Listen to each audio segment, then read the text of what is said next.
Yo estoy más en la segunda. Yo creo que Delcy quiere poder conservar algo de la base porque hoy lo que representa la opción de Delcy sabemos que no tiene apoyo popular. Cuando es medidas, encuestas, ni siquiera coge pizarra, ¿okay? Como los caballos, ni siquiera entra en pizarra. Entonces, ¿qué pasa? Que ella tiene, desde el punto de vista del marco de hegemonía, consenso y sentido común, tiene que buscar cómo sostener eso es lo que le queda, lo residual. O sea, lo que hace Delcy no es construir una hegemonía nueva, sino gestionar la descomposición del sentido común de lo que Maduro representó o el chavismo madurismo. Porque antes que tenían, antes tenían una hegemonía, Ujú. consenso más coerción, tenían el consenso dominante. Hoy es una dominación, ni siquiera hegemonía, sin consenso, sin hegemonía, sino que es coerción y una nueva defensiva. Y ahí es donde podemos ubicar a decir que trata de reagrupar al bloque duro que le queda, que habla de antiimperialismo, por eso dice no vamos a aceptar. También muestra que Trump negocia conmigo, que la oposición es un caos. Esto no está buscando convencer a la sociedad, pues sabemos que el 90% quiere la democracia, sino evitar la deserción del núcleo que le queda residual chavista madurista. Entonces, busca también construir una normalización internacional. Somos un gobierno técnico, algo que tú estás diciendo, responsable con apertura petrolera. Y esto está diseñado para aquí, la Casa Blanca, para las empresas petroleras, para mediadores. Esto no está, ella no está hablándole al pueblo, a las grandes, a las masas, sino que básicamente busca también desmovilizar a la sociedad. Esto ya se estabilizó, no protesten, todo se está arreglando. Ese es el mensaje, esa hegemonía negativa de no convencer, sino desactivar. Ahora, yo conozco gente, hace mucho rato que no converso con esa gente, que trabajó con Delcy. Delcy, si bien es cierto, es inteligente en el diseño, es muy torpe en el accionar. De hecho, su comportamiento es comportamiento de carrito chocón.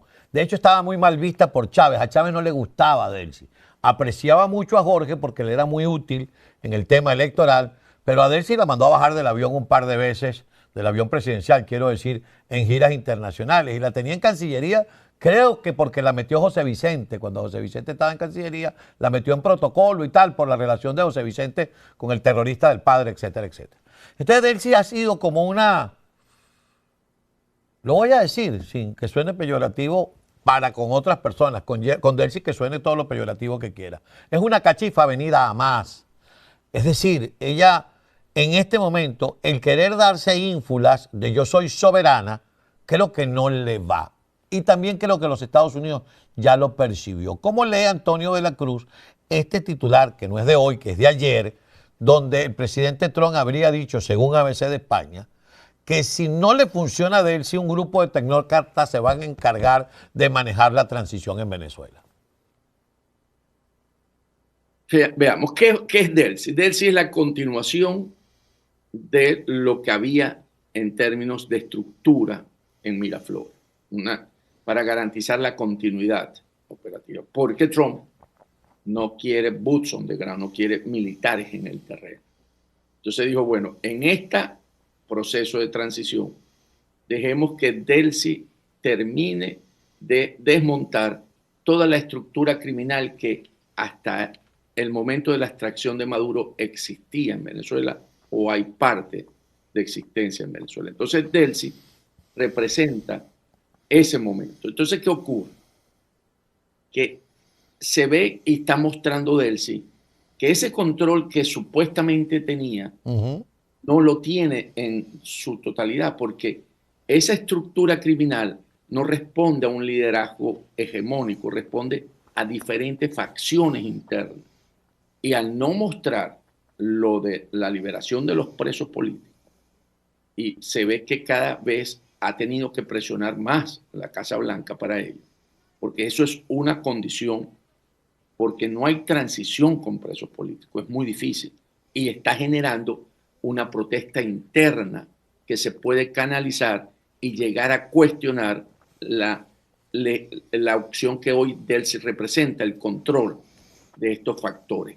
Trump no quiere eso, precisamente porque él lo que quiere es que se dé esta transición sin interrupciones internas, porque se le puede, como una palabra muy común venezolana, se le puede embochinchar el país.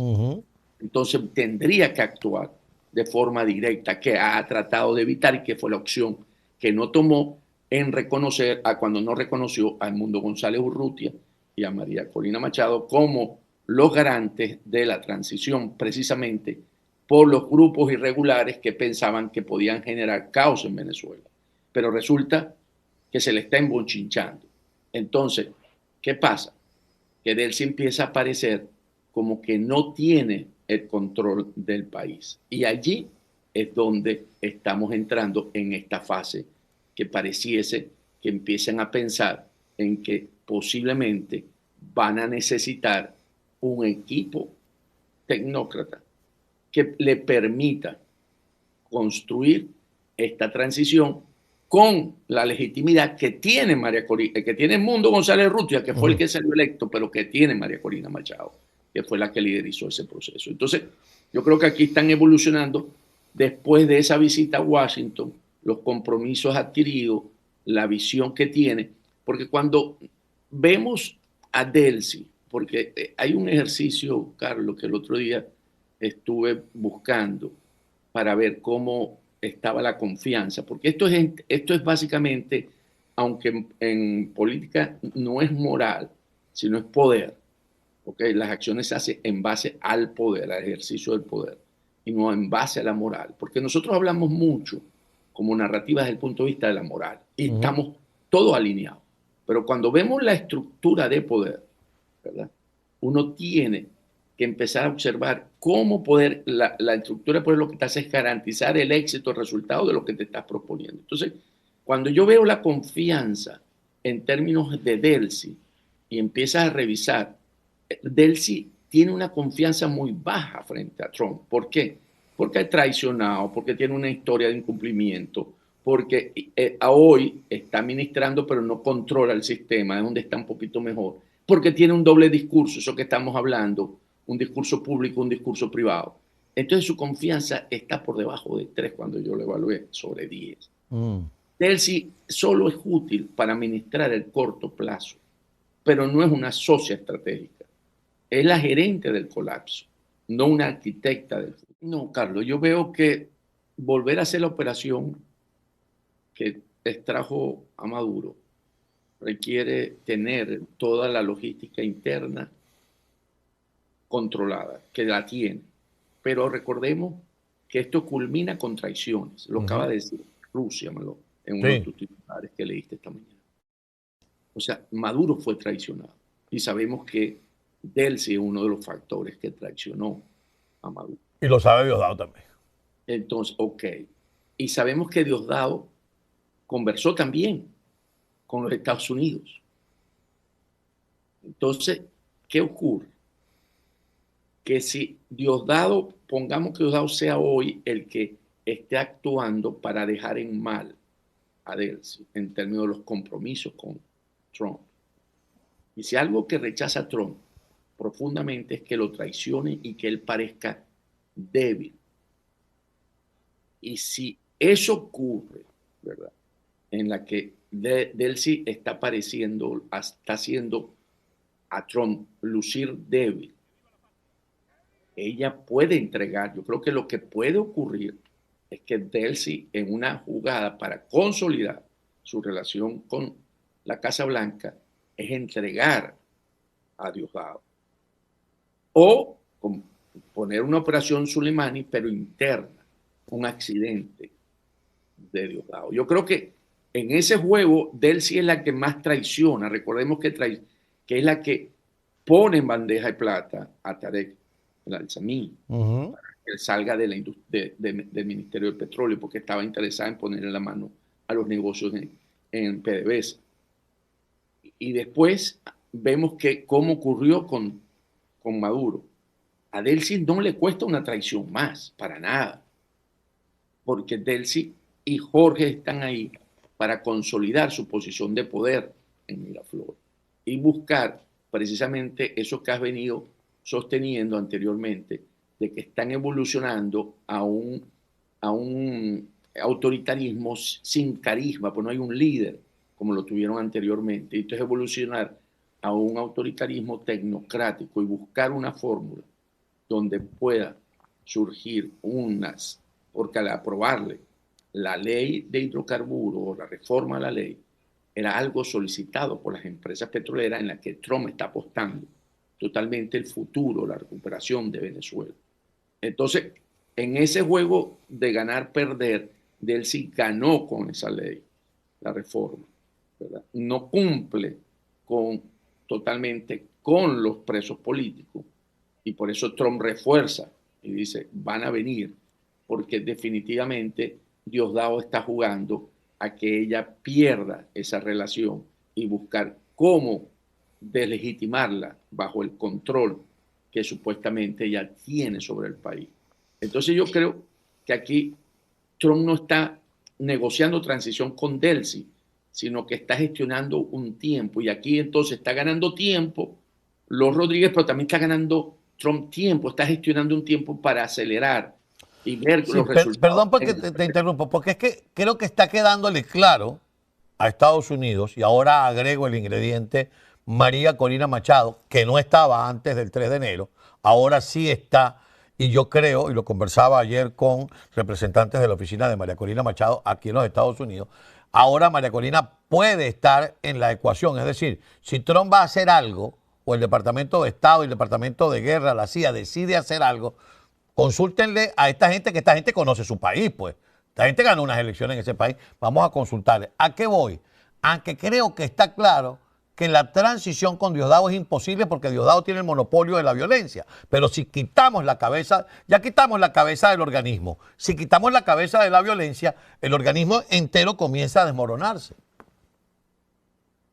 Es cierto, es necesario, o fue necesario, va a ser necesario en este periodo que estamos viendo, porque María es un socio estratégico potencial, como lo señalaste. Trump confía en quien rompe el sistema, no con quien administra, y María representa esto.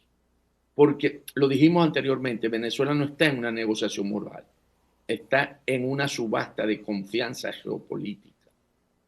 Y Delcy, su estructura, está perdiendo esa subasta.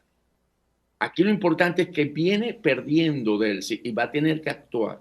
Así como también pedimos y vemos que la sociedad civil necesita también actuar y lo está haciendo a través de los presos políticos, porque demuestra que si hay un pueblo que quiere un cambio y que está decidido a luchar por ese cambio, y los presos políticos es un primer paso, porque no hay transición con presos políticos y hay que desmontar la coerción, el Estado represivo.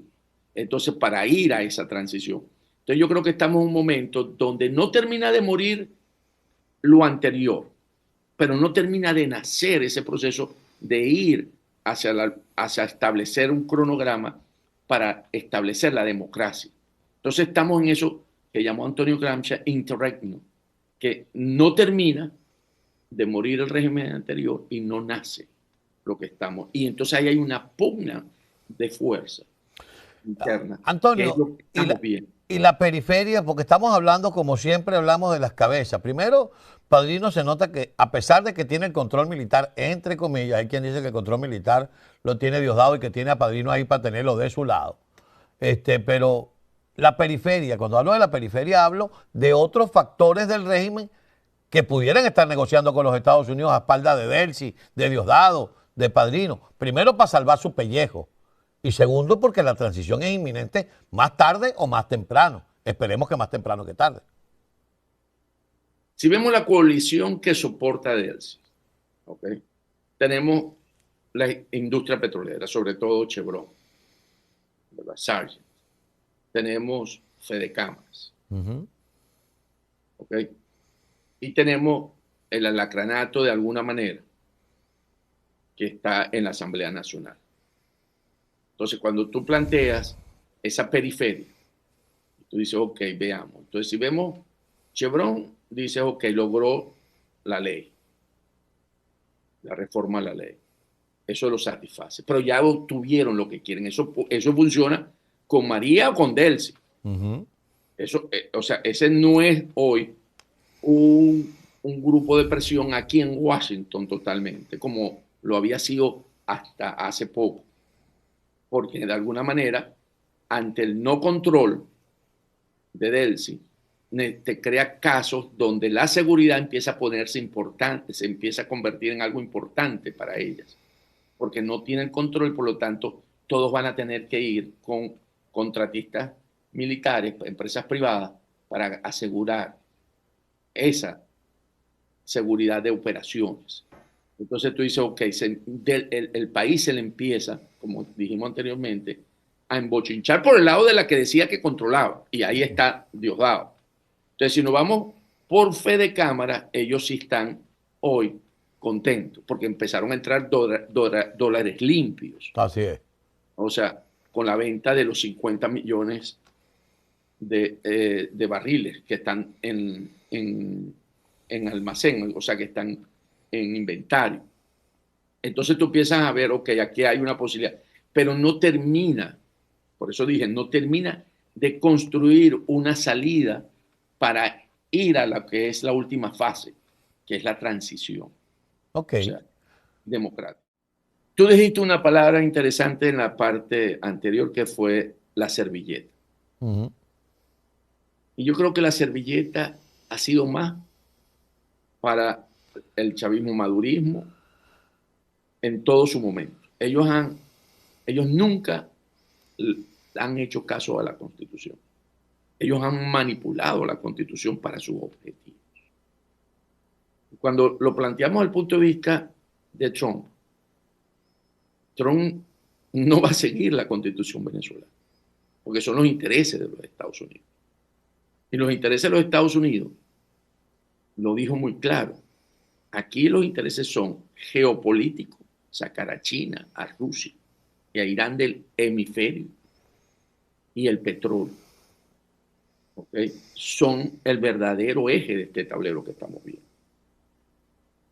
Y entonces, aquí va primero la geopolítica y después lo que tenga que ver con la democracia venezolana, que es como... Permíteme agregar un paréntesis ahí, a ver, permíteme agregar un paréntesis que te sirva también como elemento de juicio, pero si yo le digo a Donald Trump, mire, presidente, no hagamos a un lado la Constitución venezolana, porque si nosotros los enrumbamos sin respetar la Constitución y lo dejamos enrumbado, mañana ellos dentro de su marco legal pueden impugnar todo lo que se hizo y todo el trabajo que usted hizo se va a perder. Vamos a hacerlo dentro del marco constitucional para blindarlo. Lo que pasa es que, fíjate, si uso ese criterio, yo estoy validando la Asamblea Nacional. Ahí quería llegar, porque entonces está la Asamblea 2015, que por la OFAC sigue manejando recursos, que por la OFAC siguen cobrando y que son los que incluso están pendientes, están cuidando el oro que está en Inglaterra y son el órgano reconocido por el gobierno de los Estados Unidos. Por eso, entonces la Constitución no está hoy jugando un rol importante en las acciones que se están tomando. O sea, aquí, veamos tiempo. Para los petroleros, el tiempo es año y medio para crecer la producción en Venezuela, 300, 400 mil barriles. Ayer estaba diciendo Jorge Rodríguez que wow, tenemos que cambiar esa ley para que podamos producir 5 millones. La ley que puso su jefe Hugo Chávez. Sí, claro, ellos matan, ellos acaban con Chávez. Ellos traicionan a Chávez y traicionan a Maduro. Así es. La soberanía petrolera. Así y a Maduro entregando a los Estados Unidos. Entonces, ¿qué ocurre? Esos tiempos nos colocan, y lo dijo el presidente Trump, nosotros vamos a estar en Venezuela hasta que sea necesario. No le puso fecha final, hasta que sea necesario. Y sea necesario que lo determine. ¿El tiempo petrolero o el tiempo político? Porque cuando hablamos del tiempo político, es noviembre de este año, que son las elecciones medio término. Entonces, si es el tiempo político, nosotros podríamos estar viendo elecciones en Venezuela o ya encaminada antes de noviembre, para que sea un éxito para la administración y para los que se están eligiendo en estados donde el voto latino es importante. Pero para Trump es muy bueno que haya elecciones en julio, porque teniendo elecciones en julio, que las gane María Corina Machado y su equipo, tiene garantía de que va a poder seguir haciendo negocio. Lo que debería invertir este tiempo es en controlar la violencia, Diosdado, la Fuerza Armada, los colectivos, etcétera. Correcto. Y ahí es importante una nota, una noticia de que la CIA entra en Caracas. Porque primero es esa estabilización sin soberanía. Ajá. Y esa presencia permanente de la CIA tras la caída de Maduro no es diplomacia, es arquitectura del control de lo que post 3 de enero. Sí, ya, si puedes ir poniendo mientras Antonio conversa la nota de Reuters para que la veamos. El Departamento de Estado viene después. Primero entra la CIA. Y aquí que traduce: seguridad antes que democracia. Así es. Orden antes que legitimidad. Inteligencia antes que diplomacia. Ajá. Y esto lo vimos en Irak, Afganistán, Kosovo. Primero inteligencia, como lo está diciendo, y después control territorial. Luego instituciones, elecciones, narrativas. Y aquí hay un mensaje implícito a Delcy Rodríguez, que lo hemos estado hablando. O cooperas dentro del nuevo orden o quedas fuera del tablero. La CIA. Esto es una transición, la transición es administrada, no negociada. Es la que le va a dar todos los elementos al presidente Trump para tomar la decisión que hemos estado hablando, de que no es Delcy la que mejor puede administrar estos tiempos. Pero también hay un mensaje para María. La democracia va a venir, pero bajo tutela estratégica, porque hay legitimidad política subordinada a estabilidad geopolítica, que lo mencionamos anteriormente dentro de los puntos clave para Trump. Y esto entonces es control versus legitimidad. Control máximo. Y la CIA como actor central, ¿verdad? La legitimidad es frágil, porque riesgo de narrativa de ocupación indirecta. Y ese es el dilema de la estructura del post-Maduro. ¿Ok? Y entonces, ¿qué tenemos? Tenemos mejor un orden imperfecto que un caos democrático. ¿Ok? La pérdida geopolítica aplicada en Miraflores, Caracas. Entonces, es que estamos ante un experimento de construcción de nación, porque como destruyeron todo en estos 25 años, sí, estamos en esa construcción. Y es un laboratorio de una administración de un Estado con petróleo, con energía, bajo tutela externa. ¿Por qué? Porque para la Casa Blanca, petróleo más estabilidad es mucho mayor que la democracia, que la pureza. Y aquí entra lo de tu constitución. ¿Okay? Mientras que para ¿cómo se llama? La fuerza democrática, legitimidad sin soberanía es victoria incompleta. Entonces, la transición venezolana ya no es solo política. Es un protectorado de facto en disputa entre legitimidad y control, que lo hemos estado hablando varias veces. O sea, aquí realmente lo que estamos en presencia es, en un momento, vuelvo a insistir, de cómo cerrar ese ciclo que terminó con Maduro, porque eso se cerró con Maduro, y cómo generar el nuevo que permita construir la democracia y el país que quieren y que queremos todos los venezolanos. Ahora bien, Antonio, hoy es 27, ya tenemos que cerrar la conversación. Hoy es 27, apenas hace 24 días de la extracción de Nicolás Maduro, y pudiéramos decir que hace 19 días del ejercicio oficial de Delcy como presidente interino. Pues inauguró el 5 de enero, el mismo día que Nicolás fue presentado ante el juez. Ha transcurrido muy poco y creo que ha pasado mucho en muy poco tiempo, lo cual nos proyecta no solamente que esto no se está improvisando, sino que está diseñado para que las cosas pasen una detrás de la otra. Mañana, el secretario de Estado y asesor nacional de seguridad, porque hay que recordar que Marco Rubio tiene los dos sombreros, tiene una audiencia en el Senado para hablar de esas tres fases, que él dijo que una no era excluyente de la otra, que se podían solapar. Estabilidad, ¿cómo era la segunda? Y la otra era la transición per se. Es decir, ¿tú crees que a partir de mañana podamos ver qué es lo próximo que viene? Sí, porque él en ese informe que presenta al Senado, es básicamente diseña la política que están implantando en Venezuela. Y aquí se definen líneas para que el Senado le siga dando luz verde a las acciones que viene sucediendo a través de la Casa Blanca. Recordemos que hasta ahora el Senado ha perdido varias propuestas por parte del grupo mayor total de los demócratas y varios republicanos de amarrarles las manos a Trump en Venezuela y no han podido. Entonces, con esto que estamos viendo, definitivamente para el Senado, esta solución que está montándose en Venezuela le asegura que no es algo que pueda revertirse tan fácil en términos como una crisis como ocurrió en Irak y en Afganistán, porque es básicamente lo que ellos siempre muestran como modelo, que intervino los Estados Unidos y fracasó. Aquí no, aquí está. ¿Por qué? Porque para Marco Rubio, Venezuela es el medio para obtener Cuba.